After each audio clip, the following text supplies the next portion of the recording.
Hey, welcome everyone to this week's reading. So this is a general reading for the collective, just to see what's coming up and what's going on in terms of the energy for this week. So my name is Lindsay Banks. I'm a psychic medium and intuitive, as well as many other things. So before we get into the reading, just to let you know that my second book, Awaken Your Soul, is out now on Amazon.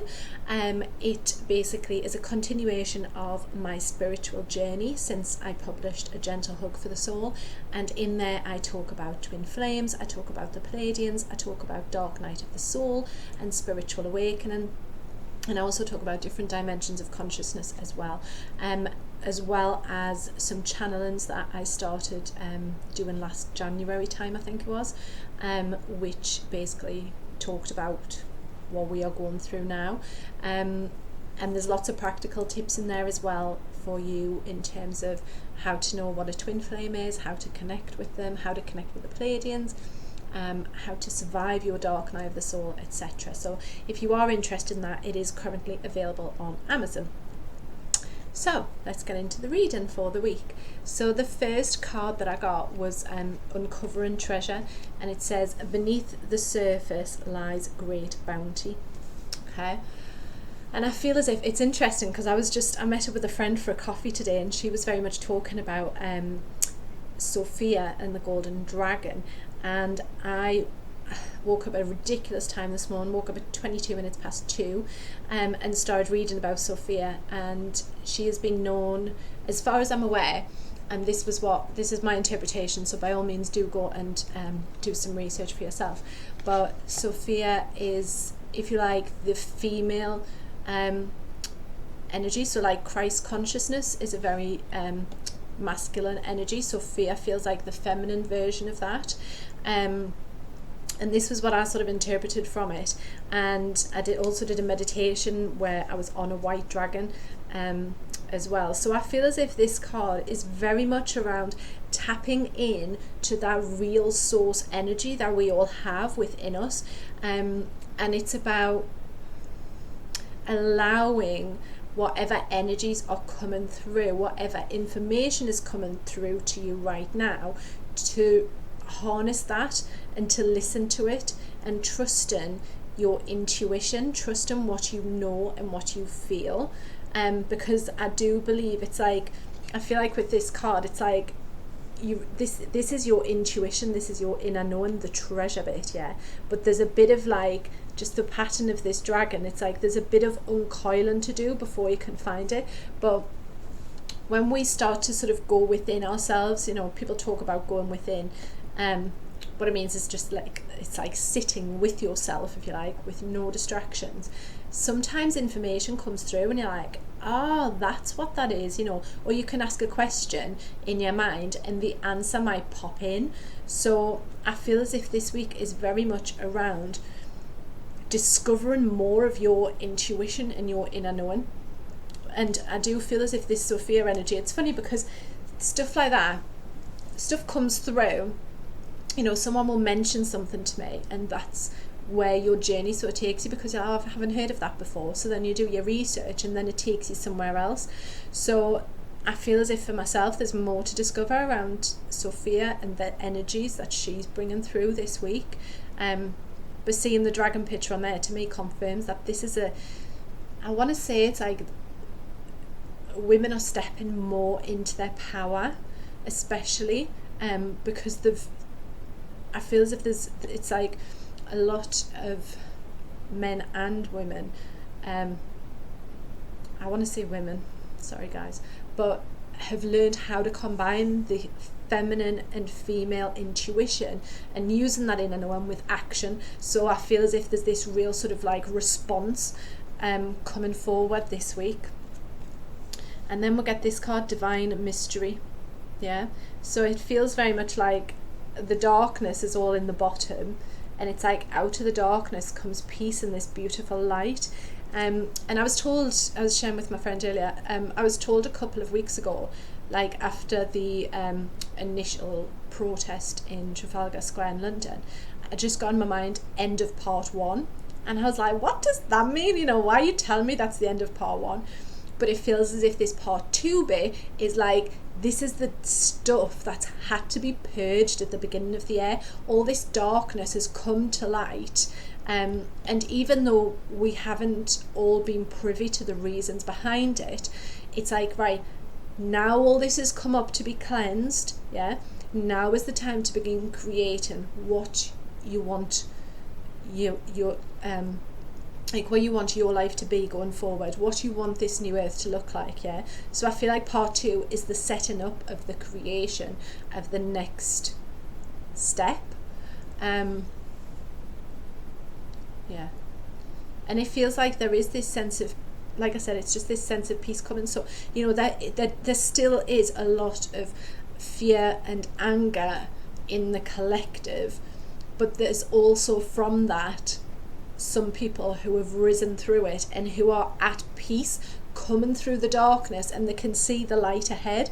And it's for those people who are doing that, it's about, right, you can see the light beyond what's going on right now, and it's about guiding others through it as well. So through that darkness, through that fear, through that anger, towards the light.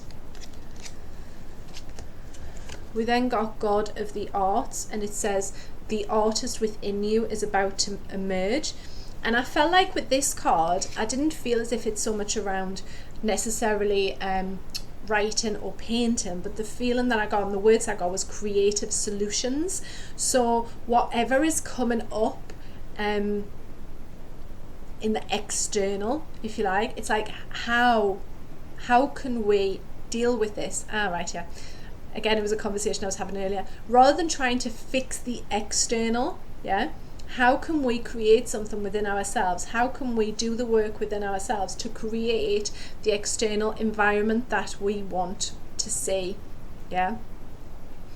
And often we don't realise, and we sit there, maybe meditating or having some healing work done, and in your mind you might be thinking, well, I'm not doing anything, do you know what I mean? And you feel as if you want to be out there on the front line, getting involved and standing the protest and doing everything, because you've got this surge or this feeling that you need to be out there doing something. But often what we don't realise is that actually by going within and doing the work within ourselves, we do begin to create that external ripple of change. So I do feel as if this is around looking for creative solutions to problems that are arising within the external. And I feel as well with this card, he's got, like, you see the flame on the third eye. Again, it's around tapping into your intuition and your knowing and being like, right, okay, so this is happening externally, but what can I change within me to come up with a solution for this problem? Okay, so then we get play music. And I was speaking yesterday in town with a lady who is Christian, and she was saying that, in terms of being allowed to come together to pray and to come together to sing, she said it's, when we sing, we're raising our vibration. So I feel as if with this card, by playing music as well, which is uplifting, which is energizing, which also has like healing properties, so you can listen to like binaural beats, which can be healing on the physical body. I want to say like Bob Marley as well, he's coming in. I feel as if listening to music that's uplifting, that's about love, that's about peace, etc., will really help sort of like in terms of I want to say like in terms of mindset, but also in terms of healing the physical and emotional and energetic body as well. If you do actually play an instrument, I feel like it's like just doing whatever feels that brings you joy in this moment. I'm going to get my drum out later. Oh, the next card is drum. So it says dream and journey. Okay, so I feel like with this card, it's very much about stepping back from, again, external circumstances and what's going on, and allowing yourself to think, right, okay, how do I want to be living my life in 6 months' time? What does my family life look like? What does What does my life look like? And allowing yourself to really think about the vision that you have for yourself and for your family.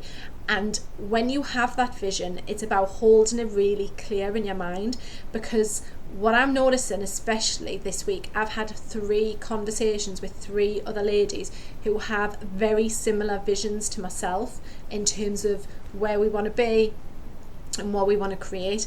And it's by speaking and sharing those words and those visions that brings it into reality. So our thoughts, and I say this in my first book, our thoughts become words, then our words become things. So if we're just keeping our vision in our head and we're not telling anyone about it, the chances are it's not going to come to fruition. Whereas when you have an idea and you start sharing that idea with others, there's 2 things that happen. Firstly, the universe hears what you want. Your words are sound, your words are vibration. You're putting in that order to the universe and you're telling the universe what you want. And the second thing is that when people know what your vision is and how you want to live your life going forward, then when they listen and someone else says, oh, such and such wants to do that, straight away they'll be like, right, you need to speak to Lindsay. And that's what's happened with me this last week. I've had people just saying, I've been told I need to speak to you. And it's like, right, let's have a conversation. What can we do together to create this vision that we have? So this card, I feel, is very much around setting your intention for your vision. So I do feel as if the next few months are going to be quite difficult in terms of the changes that are coming. However, I do also feel that if many of us are holding a similar vision for the future, then that's where we are headed to. Okay, just gonna say, I think that's all of them.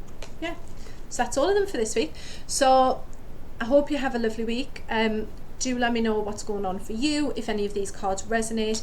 Do like and subscribe. I am going to be recording another channeling that I did with a lady called Florence Scovell Shin. So if you haven't heard of her, and I hadn't, but I was just drawn to her, she wrote some books which I'm currently reading back in the early 1900s around intuition. She inspired Louise Hay. And obviously Louise Hay is massive in the spiritual world in terms of we've got Hay House Publishing and the Hay House books and the Hay House. So I'm going to be recording the channeling that Florence Scovell Shin came through. So if you want to stay up to date with my channelings and who's coming through, then please do give this video a like and subscribe, and I will see you all next week. Thanks guys, bye.